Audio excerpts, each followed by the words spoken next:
parents up to speed, our parents and guardians up to speed, so that we can partner with them in their educations. There is a sort of unique opportunity in front of us with the likes of Google Classroom and Google Apps for Education and things like Khan Academy and all of these amazing resources that our students have access to.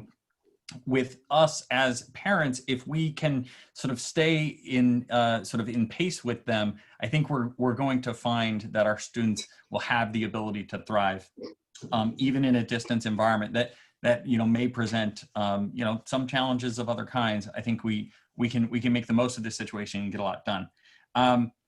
Tonight, I mean, obviously, Dr. Harrison is here, Dr. Pearson-Ugal is here. Our Reading chair, Chris Parkin, is here, and we have a great participation in that regard. So thank you to sort of all people who are here in any kind of official capacity. I especially want to sort of call out that Rebekah Richards is here with us tonight. Rebekah is an expert in these platforms and helping to make sure that we're applying these platforms appropriately and helping the teachers in Reading to learn how to use these platforms appropriately and sort of giving them the resources they need. And so, thank you, Rebekah, for joining us tonight. And we hope to get a lot out of that. So ground rules, please participate. We want people being engaged and sort of asking questions throughout. My intent is to provide about 5 minutes of presentation, maybe 10, depending on sort of how it goes, and if we get some questions that ask us to go deeper. But to really, for this to be about the questions of the people on the Zoom tonight.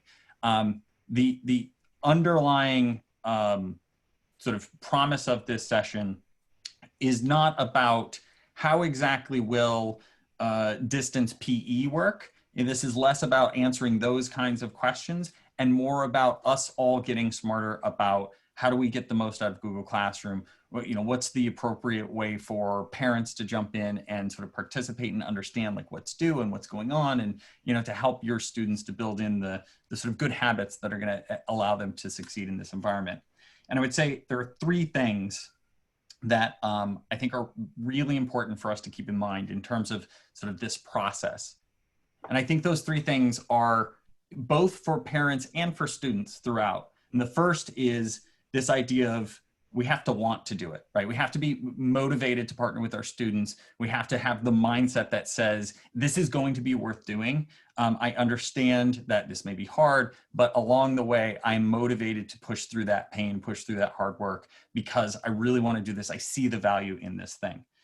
The second is we have to recognize when there's a sort of required development of skills and knowledge where we say, hold on a second, I need help. I do not know what you're talking about. You just said Google Classroom, or you just said Google Apps for Education, or you just said Google Slides, or Kahoot, right? And hold on, that last thing, I don't know what that is. And to say, I need help with that. I need to develop my skills and knowledge in that space. So mindset, motivation, skills and knowledge. And then finally, and this I think is the hardest part of the entire problem, both for students and for parents, routine and habit, right? How do we turn this into a practice that we do on an ongoing basis? So it's not just about the first week of school, I knew what all the assignments were and I was able to help my student to stay on track and things like that, but that we were able to do it in a sort of sustainable cadence throughout. Good? Any questions about the sort of the basics of that sort of setup before we jump in? John, do you want people to jump in or raise their hand in the lobby? What's the best way to manage? Yeah, if you want to wave, and we can call on you. You can sort of raise your hand in the participant window, or you can just wave in the video window, just so we make sure we don't have 7 people unmuting all at once and talking. Okay, I think we're good to jump in. I'm going to share my screen. Here we go. And by the way, we are recording the session. So, we'll make this available for folks as a playback. So we want to start first just by talking about the sort of all of the distance learning technology that is available to our students. And this is actually not a sort of completely comprehensive set, but I think it's important for people to understand, while we will use things like Zoom and Flipgrid and Duolingo and YouTube and PowerSchool and Kahoot and like all these other things, they will sit within a framework that is Google Classroom. Google Classroom will provide essentially a way for us to serve up all of the classes that our students are enrolled in, right? That they're taking. Sort of, it could be their homeroom if they're, if they're, a sixth grader or seventh grader in the middle school, and then all of their other classes. It could be, if they just have one classroom, they're a third grader somewhere. If that's just one class, then they would see that there, and they would probably see their specials as well. So they might see PE or other enrichment activities like art. There, and they'd be able to go into each one of those sections, and they would be able to understand what the assignments are. They'd be able to see communications from their teachers and things like that. But when we think about the way that all of these apps kind of work together, and we think about the sort of Google Apps for Education or Zoom or Kahoot or any of those, we have to think of them first within the framework of, this is Google Classroom. I go to my Google Classroom, and that's where I'm going to find the links to everything, right? If it's a presentation that's giving us part of the lesson, or a recorded video that a teacher has done, or a reading that a teacher has done, or it's a link for a Zoom that's going to sort of launch us into a live stream for a classroom, or a Google Meet that's a live stream for a classroom, all of those things are going to happen inside of that Google Classroom setting. So it is not as though you have to say, I'm checking 15 different places to sort of find the links or find the slides. There's one place that you'll go, and that's Google Classroom. Okay, is everyone clear about that sort of basic premise?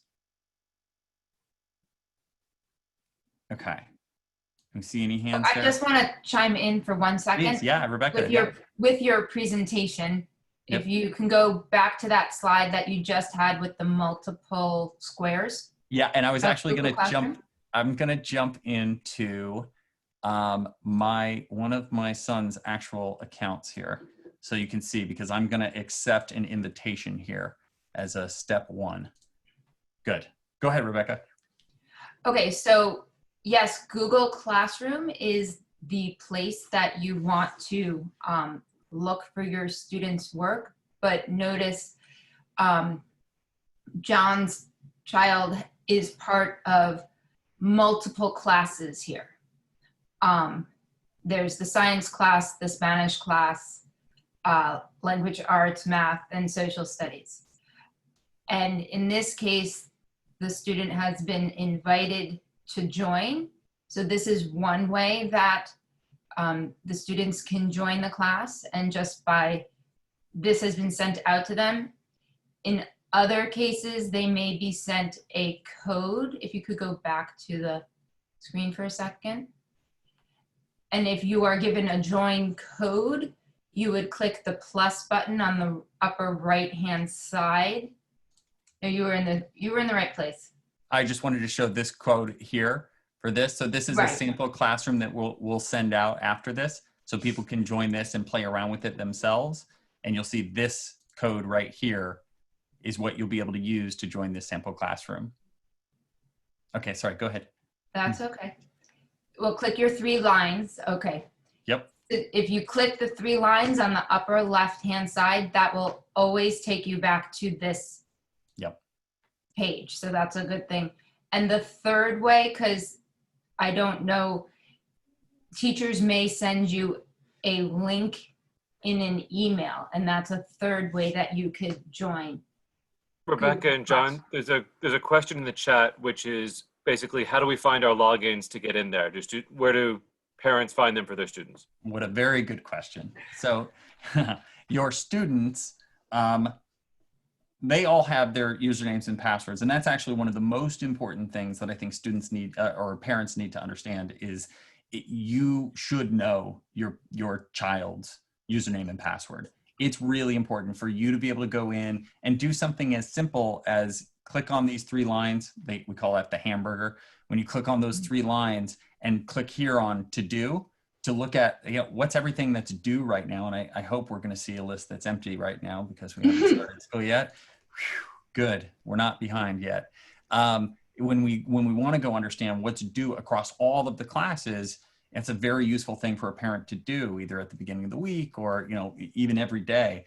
You won't be able to do that with a parent username and password. There's no such thing, right? You go in and you log in with your student's information in order to see that.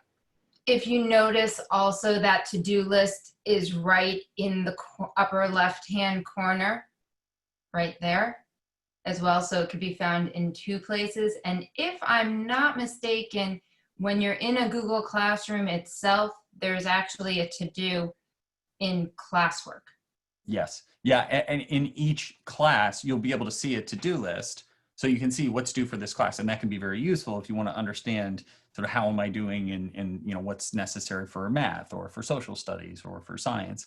But if you want to see across all of the classes, you can go to the to-do that's at this level. And one of the benefits of that is, obviously being able to see everything across, but it'll lay out for you, not just here's a list of to-do. It will say, here are the things that have no to-do date, right? So it's sort of, these are assignments, but they haven't been specifically assigned to be due on a date. You'll see that, I think, more frequently at the sort of elementary level, sort of general assignments. And then you have, here they are by date. And then you have here are the ones that are overdue. We maybe had a long list of those ourselves here at the Stinson household and before we really got our arms around this. And last so year. The returning students log in the same way they always have to their ER9 Google accounts, basically. That's right. You're new to the district. When and how will you receive your login credentials as a student? So Rebekah, I don't know if you have a specific process for that in Reading already defined. So there are some, I know that some grades have sent them out in an email. I'm not sure if a listserv is going to go out. Okay. And then at the elementary level, in Reading, it is the student's it's the student's ID number that is their password. The first 4 digits are the year that your child was born, and the second 4 digits are a random combination of digits. So it's not that much that you have to actually remember. And everybody, all students' usernames are their given first name dot last name at er9.org. And we're going to talk in a little bit about keeping your child's accounts separate from your own accounts, because you don't want school, nor do we want to see any of your personal accounts coming through. But if you don't have your own Gmail account, sometimes getting things is easier since we are working on a Google platform and it is free to have. So it might be something that as a parent you consider creating. So one thing to note, and I think Rebekah just alluded to it. So first off, usernames and passwords, we'll make sure that we capture exactly what the process is going to be for distributing those, because I know it could be different building by building. So we'll sort of loop back with our building leaders and make sure that we can publish that out to everybody here. We also, I think, are recommending that people understand sort of that's sort of how to log out, log on. We have some recommendations about that. It can be a little bit complicated, but just so that people understand, the main thing to understand, right in the upper right-hand corner, you should be able to see where I'm pointing right now.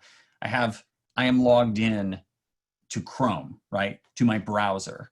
Now, I can also be logged in within the window to a Google app.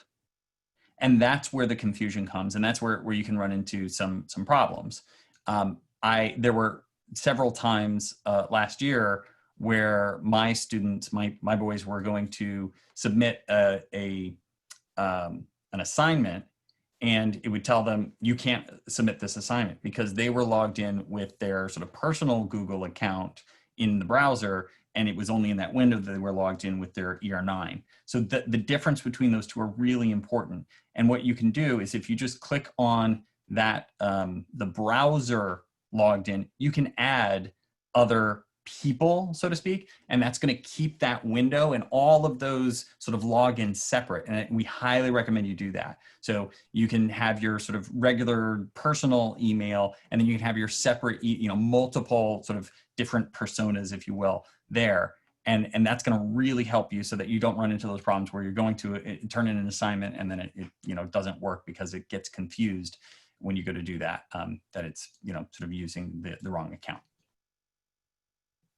Okay, I'm going to stop sharing my screen just so that we can take a look at everybody and see, have we thoroughly confused everybody? Have we frustrated everybody yet? It's not our goal, but we acknowledge it might happen. There's a quick question about email and whether you can email your kids with your Gmail account. My understanding is before 8th grade that you cannot. That's correct. That it's internal use only. That's correct. The emails will only go between ER9 and to other ER9 accounts. The same is true of, not just the sort of the email communication, but also the sharing of documents.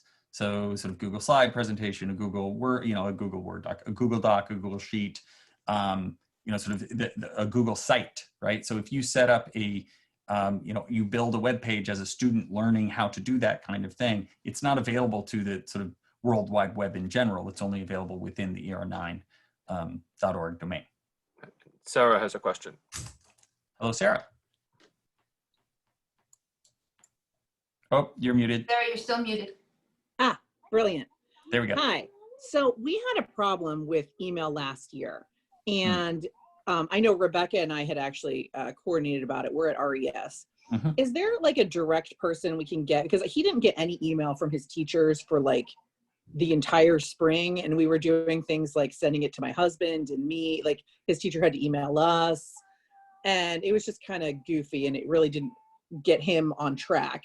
Yeah. So is there like a person that is at the district level that we can like bounce that stuff up to this year? Because I really want him to start off on the right foot and it was never resolved last year.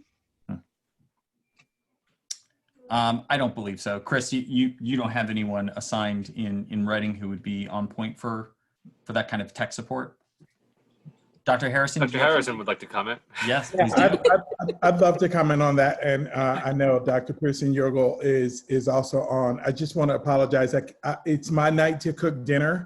And so I'm turning off the screen because you don't want to see my culinary skills. But so what I would recommend, Sarah, is contact the principal.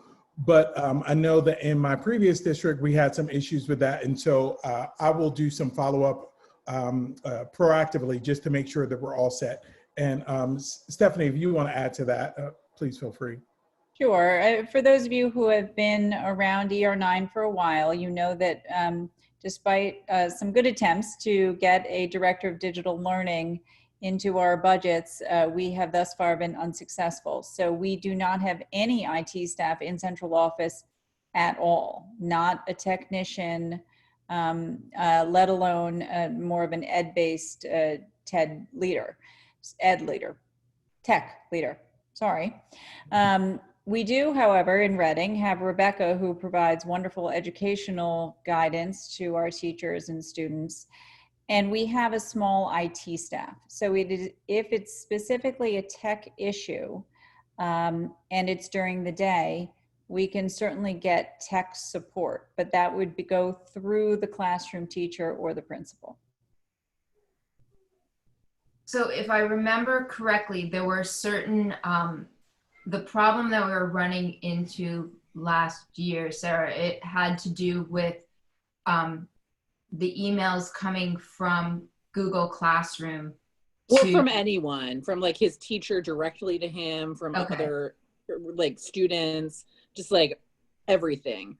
And I know you had escalated, you were very helpful and tried to escalate it as much as possible. But I think that you just sort of ran into like, I have nothing else I can do about this at the time. And Mrs. Marandola was like great, obviously, and helpful with working with me, but especially because he's in 4th grade. And one of our struggles with distance learning was I would like him to take the initiative to follow through and learn the cost of failure when it's applicable and build some resilience there.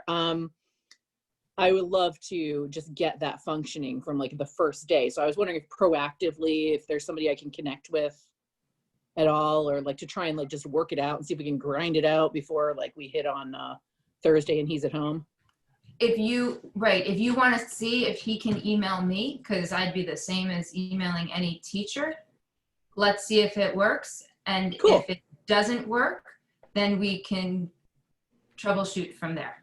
Perfect. Thank you, Rebecca. And you were so helpful last spring, so thank you again for that. No problem. Rebecca, that kind of dovetails to a question in the chat, which hopefully we can provide some tips on, which is how you collaborate with your students if their ER9 accounts are locked down so they can't communicate back and forth with you.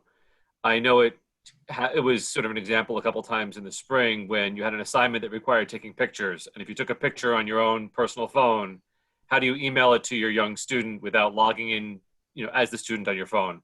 What are some tips to kind of working collaboratively in a world where their accounts are locked down like that? Yeah. And so one of the ways that we've seen sort of parents sort of navigate those and students navigate that kind of situation is they're essentially emailing it. Sort of if let's say I'm taking a picture on my on my Android or iPhone, I essentially send it to my personal account first, log in just like we were talking before about managing the two separate accounts, grab that photo inside of my personal account, and then copy it over. And the same would work if you were a parent, sort of going to your parent account and then saving it to the desktop and then uploading it to the ER9. It's a bit of a three-card Monty that you have to do to coordinate that action, but unfortunately, that's the only way to do that. Does that make sense? Does that answer the question? Was that from Marie? Yeah, I'm pulling from the chat. Yep. Okay. Yes, you would have a Google account. I see a question from Jasmine. Yes, you would have an account for each student. It wouldn't be just one account for if you have twins. I have twins. I have two separate accounts for each. So. And it's equally as important to keep those accounts separate as it is to keep it separate from yourself. That's right. Working with iPads. So ish is the answer. Many of these programs work really well with iPads or other tablet devices. But there are times where you hit certain limitations. Rebecca, has your experience been that generally Google Classroom works fine, but other sort of So the problem with the iPad is that you need each individual app to work on an iPad. So if you're working you can have your Google Drive on the iPad, but then if you're working if the task that you're doing is a Google Slide, you need the Google Slide app. And I want to say, with the exception of Jamboard, I think there are many more limitations on what the app can do on an iPad versus a Chromebook or some sort of tablet, desktop computer. Yeah, I think that's absolutely the case. And even just having a dedicated keyboard makes a big difference. Keyboard and mouse, these apps are built for that interaction. They can work with, with just a touch screen, but it's limited. And the problem that we were describing before of I'm on my personal account and now I'm on my ER9 account, that's even more difficult to navigate when you're on an iPad. The sort of switching is not very elegant. When you're trying to go back and forth between different Google accounts. But there'd be no problem with Macs as far as compatibility. We're just talking about iPads and tablets. Yeah, and really like Mac, Linux, a Chromebook, a PC, they're all going to work fine. Because it's all about using the Chrome. It's really all about using the Chrome browser. If you are using an iMac, and you're doing all of these things, you really should be using a Chrome browser to do it because it syncs much more seamlessly than if you're trying to do it on, say, Safari or Firefox. Yeah, Safari, Firefox, Internet Explorer, Edge, you're going to have a much better experience using Chrome. Okay. Yep. Okay. I'm not seeing any other new questions in the chat. Do we have any questions here? Anyone with hands raised? Okay. I want to sort of tease our session next week and the week after. I expect that we're going to have even more hands-on questions next Wednesday after school starts and the following Wednesday. I also want to say we're going to start with a little bit of talk. We're going to start with a little bit of talk about Circle, about keeping students focused. You know, when it comes to, you know, sometimes a teacher might say, hey, there's this great video on YouTube that's going to, you know, explain this concept on the, you know, or, you know, talk to us about the Revolutionary War. I love YouTube. You know, whether it's changing a headlight or the oil in my car or, you know, building a treehouse, I use YouTube all the time. However, YouTube knows exactly what you like to watch and is designed to say everything in the universe that you're interested in, here it is. Don't you want to watch it?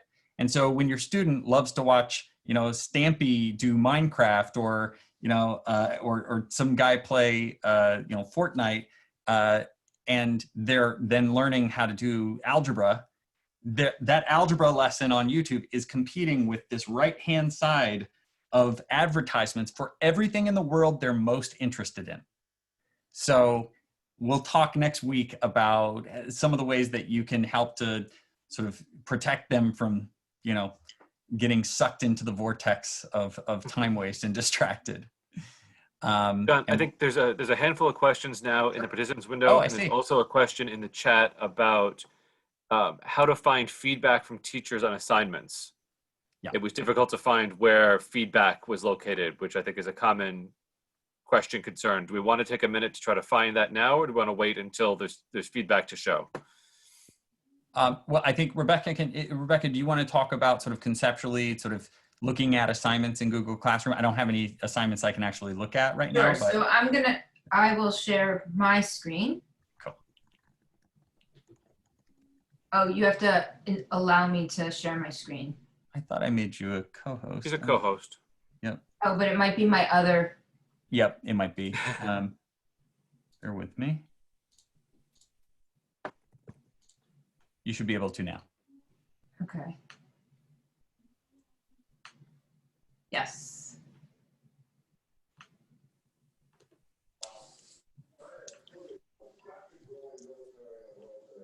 Oh, I'm having trouble on this one. Do we want to take Kathy's question while Rebecca's queuing that up? Yeah, absolutely. Hi, Kathy. I'm going to see if I can get it up on this computer, just because the other computer didn't have it allowed, and I have to leave and come back. Yeah. Do I go for it? Should I go forward with my question? Please go ahead, Kathy. Hi, John. Hi, how are you? Good, thank you. You had touched upon, actually, a few seconds ago, one of my questions. I'm familiar with Google Classroom, working with it, you know, over distance learning, you know, last time. But the biggest problem I had was keeping my kids in Google Classroom, as opposed to, you know, flipping. They're very quick. They flip back and forth between screens in seconds. So 1 minute they're in Google Classroom, the next they're on YouTube or in, you know, a video game or whatever else they're doing, you know. And I just don't know how to try to contain that. Yeah. Other than sitting right next to them, you know, and I'm trying to find the answer for that this time around. Yeah, it's not an easy problem to solve. And it's a little bit exacerbated by the fact that, you know, it is important that the student is logged in with their ER9 account. When they are logged in with their ER9 account, your ability to control what they can and can't see is limited. So for you to be able to say they can't navigate to YouTube, you may have that ability when they're logged in with their sort of personal Gmail account or just on the computer regularly. You wouldn't be able to sort of disable them from going and sort of going to YouTube. It is worth noting that their YouTube experience would only be showing them the sort of approved, you know, sort of videos that are okay within the sort of ER9 environment. But I think I think that's a sort of meaty topic that we plan to get into next week. And Okay. Kathy, you know, I'm happy to sidebar with you separately if we want to dig into that sooner. But Sure. we'll go into detail next week on that whole universe of helping to keep kids focused. Sure. It's you. Okay, Yeah, Rebecca? I'm good. So I'm going to share my screen now. And this is to the question of seeing feedback on assignments. That is correct. I think it might be helpful to see sort of the life cycle of an assignment. Yeah.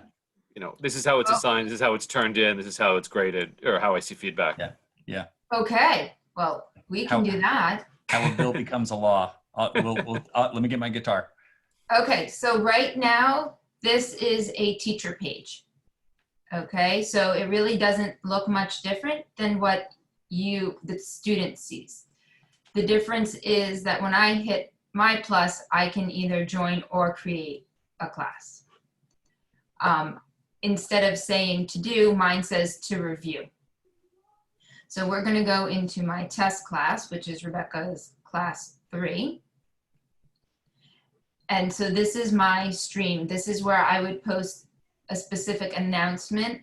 Some teachers, you could see I have an assignment here that I've assigned to students. If I then go to classwork, this is where a teacher would create the assignment and then put it into different topics. So during our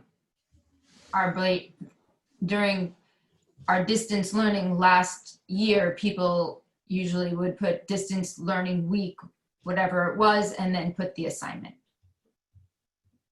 So if I go to this particular assignment, as the teacher, I can see my students who have done the work, and this is where I would comment or return the work. So now let's go take the student view.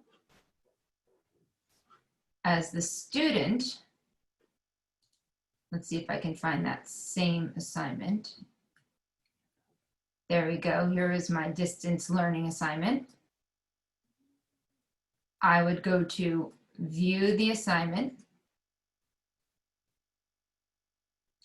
Now this assignment has a couple parts to it. In this assignment, I'm going to be reading something, and then this is the work that I have to do, and these are the 3 tasks that I need to complete. And then when I'm all done, in this case I already have, I would select the Turn It In button. The teacher has a couple choices in terms of giving feedback, because that's what the question was really addressing. If the teacher may choose to give feedback directly on the Google Doc itself, and the student would receive notification that comments were made on the doc, or the teacher also has the ability right here in Google Classroom to provide a comment. Now, one of the things I think that happened last year, because because the comments that are written in Google Classroom are sent from an outside email, they're sent through Google Classroom, the younger students were not receiving them. I think we were able to work with the different tech IT people in each of the districts to allow that, but I'm not 100% sure, and it may be something, again, that we have to test. Yep, I'll add that to my list. because students will only receive direct information from or direct emails from an ER9 account. Okay, so the method of distribution of usernames and passwords for each building, and then checking on whether we've got the sort of notification of comments for students under, I'm assuming, below 8th grade. Right. One of the things you can do if you want to check your child's notification settings, if it's called the hamburger in the upper left-hand side, if you click on that and go to this settings gear, this will show you where you are getting notifications from. So here, obviously, the student should be getting emailed notifications. And if they have their own personal device and they have the Google Classroom app installed, they can get push notifications too. Yes.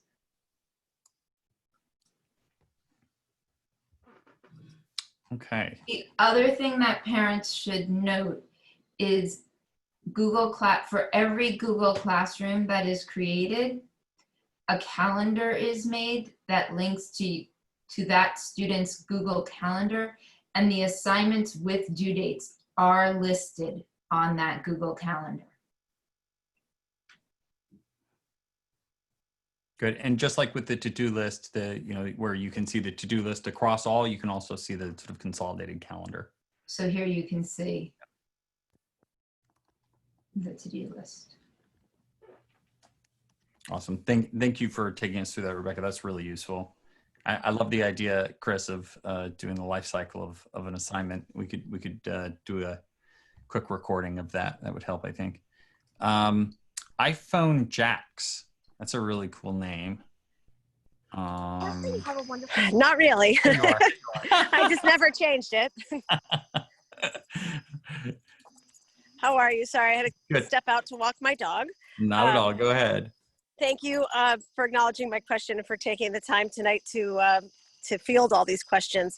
Well, one thing is, for distance learners, whether they are part-time during the week or full-time, one challenge that we had was responding to the daily assignment sheet. Will there be a weekly assignment sheet? I know that I felt that actually that the administration, as the weeks went on, became very much proficient in this and making sure things were in a calendar, and there was an easy way to know when we were going to log on for art class. My children are in the elementary school, so I can only speak to that experience. But will there be weekly assignment sheets posted? So if you are in school, you usually get a weekly assignment sheet. But I think for efficiency, and I know as as a working parent, so I'm going to speak to my experience to know that when I can set aside time to ensure that my children get on for the live streaming classes, will there be some consistency set up for that? Yeah, so we've definitely seen a maturation, right? Like at the beginning of the process, a lot of people were trying to just figure out how to do Google Classroom at all, let alone doing it just right. And, our own personal experience with our boys was it went, from, hey, there's some stuff due to here's the weekly assignment sheet. And that was great. I think, depending on the class and depending on the school, there may be somewhat of a different treatment. And I would, I don't know if Dr. Pearson-Ugal is able to speak specifically to sort of each building's plan and, so how it might work by grade level. But I know that the teachers have been in the buildings this week, really digging in, sort of jumping into making sure they're fluent with Zoom, or, where appropriate, fluent with Google Meet, where appropriate, setting up their Google Classrooms. Like, my kids already have all their sort of Google Classrooms, invites out, and I love that. So I don't know if Dr. Pearson-Ugal has anything to add to sort of specifics of how each class or each school is doing. Is there going to be a sort of weekly assignment sheet, or will that vary class by class? It should not vary by class, but it might vary grade to grade. So I'm hesitant to give you a clear plan that might differ from what you receive from the school. I will say that, as John just shared, it will continue to mature or evolve as the weeks go on. Our teachers are getting acquainted with brand new technology to stream. And for the first time, they're also juggling the students who are in front of them and also the students at home. So I think that the experience and the time that will be provided on Wednesdays will be just so helpful to together work and form that distance learning component of the school experience. But in terms of providing the assignments, I think the vast majority of classes will be doing that on a weekly basis, whether they send it out the Friday before or the Sunday before, but I think that's generally the plan. And I could just Thank add you. to that, if I could just add to that, you know, and Stephanie hit on this a little bit, but this is the benefit of having that time on Wednesdays available for additional professional development for our teachers, but also that we have then built in, and I say we, it was done before I got here, but I think it's a fantastic idea. We have this built-in time to learn and to adapt along the way. And so I think that, you know, I think all of our teachers, in particular our administrators, are looking at this whole process as an iterative process. And so what things look like next week will likely look different than what they look like 2 or 3 weeks from now, based on the lessons that we've learned over time. And so I would encourage you, as you are having these questions, just to continue giving that feedback to teachers, because we will benefit from making improvements based on the lessons learned along the way.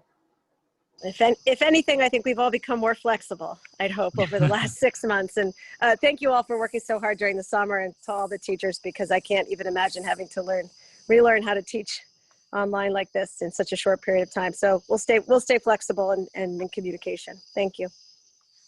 Thank you. Carolyn. Oh, sorry. Rebecca? Oh, I was going to say there was a question about a technology cheat sheet. I was going to share my parent page, because that really is a great way to have a technology cheat sheet, so to speak. You can put a link into the chat, I think, right? Yes, I can do that. That's a good idea.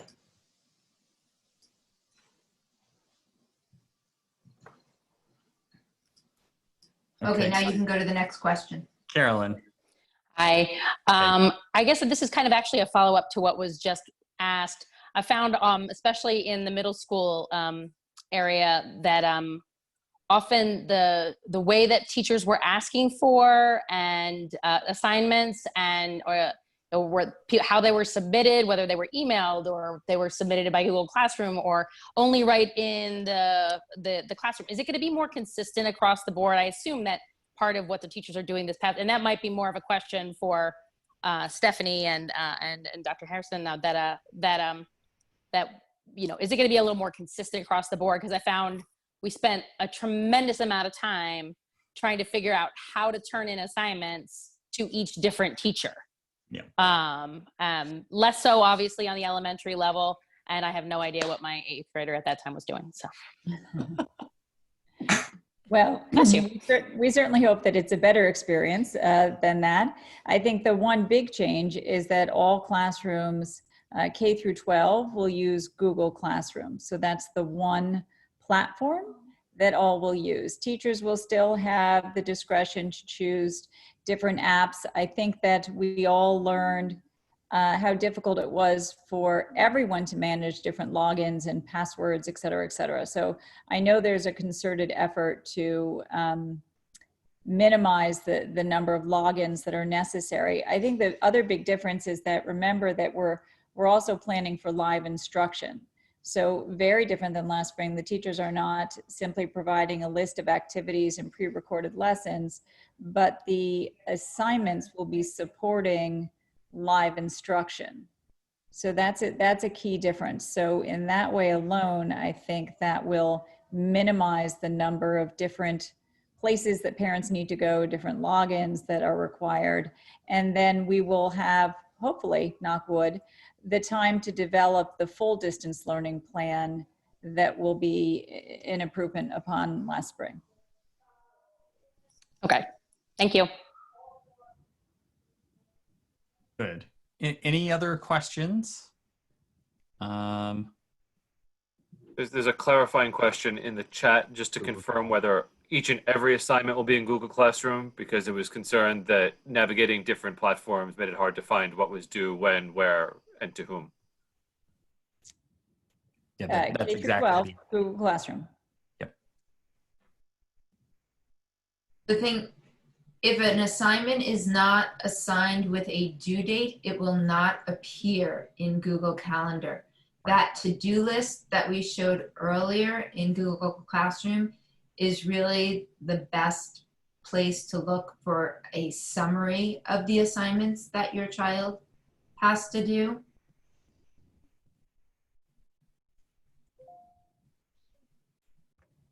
Okay. Any additional questions? Okay. All right. Thank you so much, Dr. Harrison, Dr. Pearson-Ugal. Thank you so much, Rebekah. Your help on this and partnership in this is, so valuable. So thank you. Thanks everybody for showing up, and we'll see you again next Wednesday. Thanks. Thank you.